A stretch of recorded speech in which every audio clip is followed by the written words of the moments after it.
All right, old school NBA fans, self-research, NBA facts. Got another video for you. As always, thanks to anybody who watches my videos, subscribes to my channel. I really appreciate it. In this video here, I'm going to cover the Finals MVP. Not Michael Jordan, I've done enough of that, but all of them. A lot of talk about Scottie Pippen should have won the Finals MVP. Now Pau Gasol should have won the 2010 MVP. I heard Scap Attack touch on it a little bit, talking about 10 points a game or higher. Everybody won the Finals MVP and all that. That's a good point he made. But mine's a little more simplistic than that. All this talk about Finals MVPs. Early on in the history of the Finals MVP, the very first one, the very famous one that Jerry West won on the losing team in 1969, what probably should have been John Havlicek's Finals MVP, I would gather. For the next 15, 16 years after that, the waters were kind of muddied when it came to Finals MVPs. The leading scorer didn't always win Finals MVP. I think people were trying to look too much of an all-around game and trying to do this and that. Wasn't so much about the stats, I think it's just how they felt. But you look at 1970, Willis Reed won Finals MVP, he was leading scorer. 1971, Kareem was leading scorer, he was the Finals MVP. In 72, Wilt Chamberlain was Finals MVP, but Gail Goodrich was actually the leading scorer. I think the voters were taking into consideration the whole ball of wax, the block shots, the rebounds, the defense that Wilt Chamberlain came with. In 73, Willis Reed, again, he had to defend Wilt Chamberlain, and they won. They were the winning team. Even though Bill Bradley was the leading scorer by 2.2 points, they gave it to Willis Reed. Made sense. 74, John Havlicek was the leading scorer. 75, Rick Barry was. 76, JoJo White. No controversy there at all. In 77, Bill Walton won Finals MVP, but actually Maurice Lucas was 1.2 points per game better than Bill Walton was. But Bill Walton led the team in blocks, assists. I think he was second in rebounds. Obviously, Bill Walton was a high-impact player, the high-impact player in that series. Even though in Game 6, Dr. J had one of the best finals games of all time. I mean, he had 40 points and just a bunch of stats. 1978 was a really weird one. I got a little clip for you here of who they say the Finals MVP is going to be voted in. And it wasn't that person. With control. It is about to end. Bobby Dandridge. He will be our most valuable player. Bobby Dandridge voted the CBS most valuable player here in the NBA Championship Series. So they said it was Bob Dandridge was their choice. But actually, the leading scorer and rebounder was Elvin Hayes. But they gave it to Wes Unseld. Isn't that weird? I don't know if it was kind of like a Lifetime Achievement Award. I don't know what that was exactly. But Unseld got it. I didn't think he deserved it, but he got it. In 1979, Dennis Johnson won Finals MVP, and he did have the most steals. I think he was like second in assists, second in rebounds, that kind of thing. But Gus Williams averaged 29 points per game and did not win Finals MVP. That would be automatic in the modern age. But they gave it to Dennis Johnson. Like I said, they were looking at the all-around game, I guess. Things were a lot screwy in the 70s when they were trying to pick a Finals MVP, because I don't think it was a lot of times a clear-cut guy. In 1980, they gave it to Magic. Game 6 had a lot to do with it, but also because Kareem just wasn't there. He was back in LA, Magic was there, just had the big game, so it was kind of like, well, let's just give it to Magic so we can present it to somebody. That was kind of the feeling about that one. 81, Maxwell's leading scorer, he won it. In 82, it was Magic. Now, of course, he was the rebounds, he had the assists, he was first or second in all that stuff. And it's not like he didn't score a lot. I mean, he was 16.2, but Jamal Wilkes was the leading scorer at 19.7. They gave it to Magic. 83, 84, 85, the leading scorer, Moses, Bird, and Kareem. Larry Bird won Finals MVP, but Kevin McHale was actually the leading scorer. But Bird was hitting three-pointers. He was the best free throw shooter. He was first or second in points, rebounds. I think he was first in assists. He was the best all-around player, no doubt about it. So they did the right thing.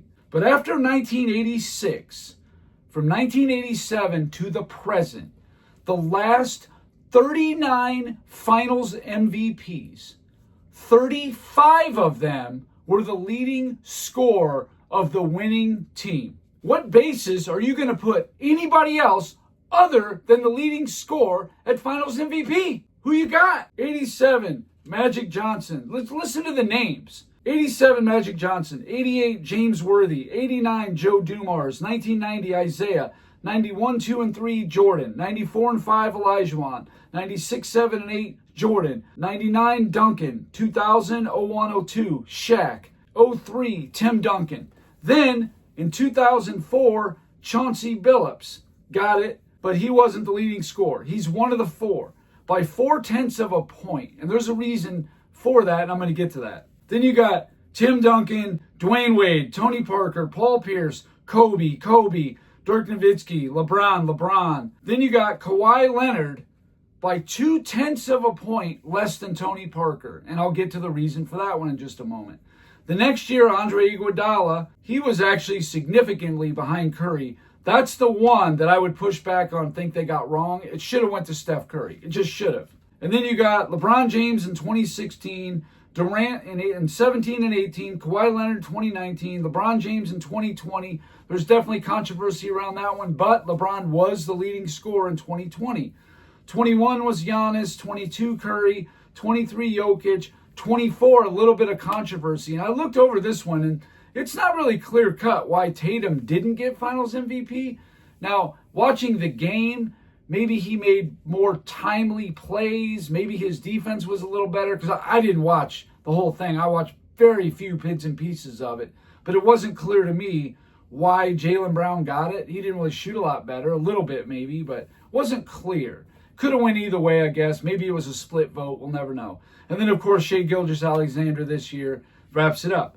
But of the last 39 Finals MVPs, 35 of them led in points per game of the winning team. What's the big mystery? What's to debate? You guys are idiots. The guy who leads the team in scoring and wins the championship, that's your Finals MVP. 35 of the last 39 Finals MVPs, that's been the situation. What are you guys talking about?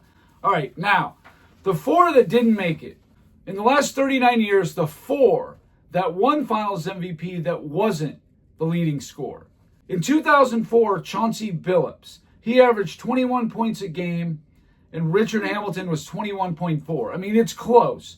But Billups shot 50.9% from the field. Richard Hamilton shot 40.2% from the field. So he shot much better than Richard Hamilton did. And he also had to deal with Kobe in the backcourt defensively more than Hamilton did. Hamilton didn't really guard Kobe at all. I remember that series. Tayshaun Prince, probably the primary, but Billups definitely guarded Kobe some. And I think that might have been part of the reason. But even if you just go off field goal percentage, it was so close, and Chauncey Billups shot over 10% better, which is a huge number. Makes sense. In 2014, Kawhi Leonard was 0.2 of a point less than Parker. He's at 17.8, Parker's at 18, okay? Kawhi Leonard shot 61.2% from the field. Tony Parker, 47.9. I mean, you shoot 12.3% better than the other guy? Come on. That's should be automatic. And then, of course, Kawhi Leonard guarded LeBron James. They gentlemen swept him. I'm sure that had something to do with it. But just going off field goal percentage, you could have gave it to Billups and Leonard just on that. This is the one I definitely disagree with. 2016, Andre Iguodala, 16.3 points per game. Curry was at 26 even. Now, Iguodala did shoot better than Curry, but the explanation we got was because he held LeBron to under 40% shooting, 39.8. That's pretty good. Now, that's not the first time LeBron's been held under 40% in the finals, but still, I don't think Iguodala should have got it. I know it probably made it tempting, but I still think Curry with the 26 points is your MVP. He's putting up 26 points a game. Iguodala, I mean, I get it to a certain extent, but I just don't agree with it. I get it, but I don't agree with it. And then you got the one last year, Jaylen Brown. He was only 1.4 points per game less. Now, he did shoot 44% to Jason Tatum's 38.8. Jason Tatum did shoot better from three, I'll say that much.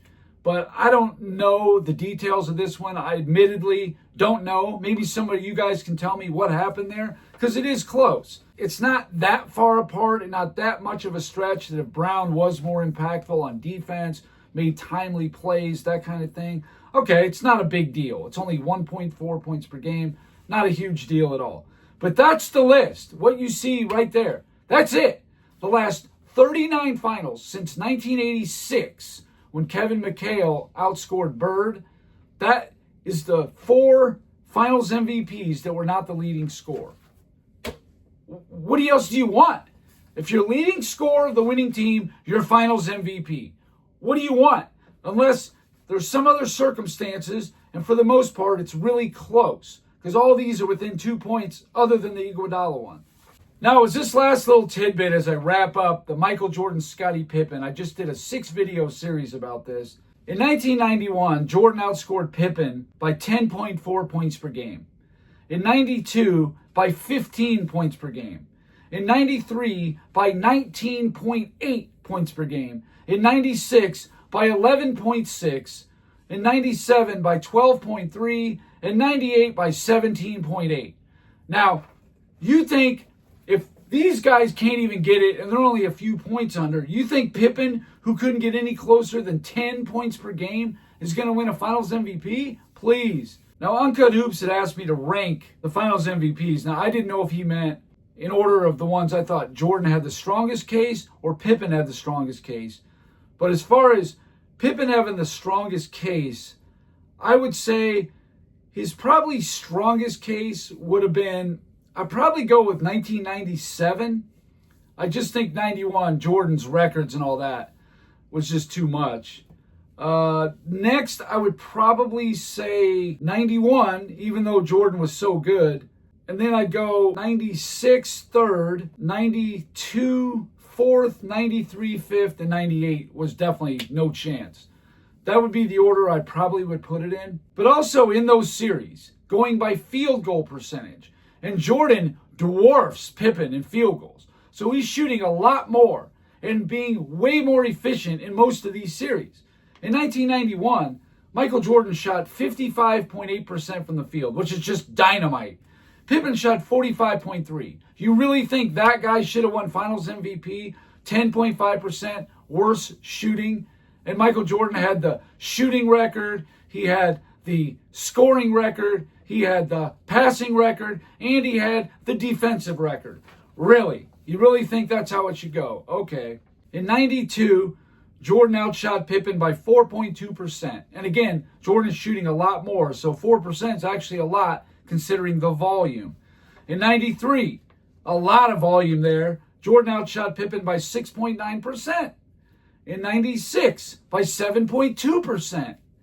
In 97, 3.5%. And Jordan's taken a lot of shots, and he is not as efficient as he used to be, and Pippen's still in his prime. In 98, 1.7%. That was the closest as far as efficiency goes. But when you watch that series, it's not even close. Jordan obviously deserved 98. I mean, look what he did in Game 6 alone, carrying that team in the second and fourth quarters, keeping them in it just enough to hit the game winner. So anyway, that's all I got for this video. Hopefully people are going to stop the finals MVP nonsense. Anybody questions one again, just simply say 35 of the last 39 finals MVPs were the leading scorer on the winning team. Leave it at that. How are you going to go against that? Thank you guys for watching. If you liked it, please hit the like button. If you wouldn't mind sharing it, that would be great. If you haven't subscribed already, please do. I give daily content. And that's it. Until next time.